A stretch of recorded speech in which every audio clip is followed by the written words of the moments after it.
ఖానా India కా గానా పాకిస్తాన్ కా మన ఉప్పు తింటూ పాకిస్తాన్ కు చాటుమాటు చాకరీ చేయడం ఇండియాలోనే ఉంటూ పాకిస్తాన్ కోసం గూఢచర్యం చేస్తున్న వారి అంతు చూడాల్సిన సమయం వచ్చేసిందా? ఆపరేషన్ సింధూర్ బోర్డర్ లైన్ దాటి పాకిస్తాన్ పీచమణిచిన బ్లాక్ బస్టర్ ఆపరేషన్ ఇప్పుడు దేశంలో మరో ఆపరేషన్ అండర్ కరెంట్ గా షురూ అయింది. అదే ఆపరేషన్ స్లీపర్ సెల్స్. డైరెక్ట్ గా ఎదుర్కొనే దమ్ములేక పాకిస్తాన్ దొంగచాటుగా భారత్ పై ప్రయోగించే ఉగ్రవాద అస్త్రమే స్లీపర్ సెల్స్. మనవేలితో మన కంటినే పొడిచే ప్లాన్ ను చాలా పకడ్బందీగా అమలు చేస్తోంది పాకిస్తాన్. ప్రముఖ యూట్యూబర్ జ్యోతి మల్హోత్రా అరెస్టుతో సంచలన విషయాలు వెలుగులోకి వస్తున్నాయి. జ్యోతి ట్రావెల్ విత్ జో అనే యూట్యూబ్ ఛానల్ ను నడిపిస్తోంది. సోషల్ మీడియాలో లక్షలాది మంది ఫాలోవర్స్ ఉన్నారు. ప్రస్తుతం ఆమె గూఢచర్యం పాకిస్తాన్ ఇంటెలిజెన్స్ ఏజెన్సీలతో సంబంధాలకు సంబంధించిన ఆరోపణలపై అరెస్ట్ అయింది. జ్యోతి మల్హోత్రా హర్యానాలోని హిసార్కు చెందిన ట్రావెల్ బ్లాగర్. 2023లో పాకిస్తాన్ను సందర్శించింది.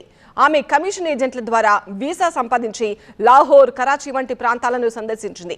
ఈ పర్యటన సమయంలోనే జ్యోతి న్యూఢిల్లీలోని పాకిస్తాన్ హైకమిషన్లో పనిచేసే ఇహ్సాన్ ఉర్ రహీం అలియాస్ డానిష్ అనే వ్యక్తితో సన్నిహిత సంబంధం ఏర్పరచుకుంది. డానిష్ పాకిస్తాన్ ఐఎస్ఐతో సంబంధం కలిగి ఉన్నట్టు అనుమానిస్తున్నారు. ఈమెతో పాటు అరెస్ట్ అయిన 6గురు మన దేశంలోనే ఉంటూ మన రహస్యాలను పాక్కు చేరవేస్తున్నట్టు తెలుస్తోంది. గుజాలా, యామిన్ మొహమ్మద్, రవీందర్ సింగ్ థిల్లాన్, ఆర్మాన్లతో కలిసి జ్యోతి గూఢచర్య కార్యకలాపాలు చేస్తున్నట్టు ఎన్ఐఏ అనుమానిస్తోంది. ముఖ్యంగా డానిష్ ద్వారా జ్యోతి పాకిస్తాన్ ఇంటెలిజెన్స్ ఆపరేటివ్లతో పరిచయాలు పెంచుకున్నట్టు తెలుస్తోంది. వాట్సాప్, టెలిగ్రామ్, స్నాప్చాట్ల ద్వారా సంప్రదింపులు జరిపినట్టు సమాచారం. యూట్యూబ్ ఛానల్ ద్వారా పాకిస్తాన్ కు అనుకూలంగా ప్రచారం చేస్తూ మన దేశానికి చెందిన సున్నితమైన ప్రదేశాలను దాయాది దేశానికి చేరవేస్తున్నట్టు నిఘా వర్గాలు అనుమానిస్తున్నాయి. ఇండియాలో ఉంటూ పాకిస్తాన్ గూఢచర్యం చేస్తున్న మరో యువకుడు హర్యానాలో దొరికాడు. పేరు దేవేంద్ర సింగ్. ఆర్డినెన్స్ ఫ్యాక్టరీలో పనిచేస్తుంటాడు.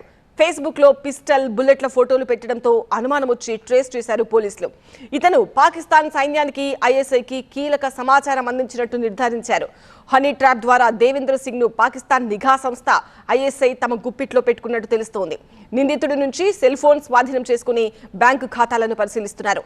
ఖానా ఇండియాకా గానా పాకిస్తాన్ కా మన మధ్యలోనే ఉంటూ పాకిస్తాన్ కోసం పనిచేసే ఇటువంటి స్లీపర్ సెల్స్ గుట్టు రట్టు చేసే ఆపరేషన్ జోరుగా సాగుతోంది.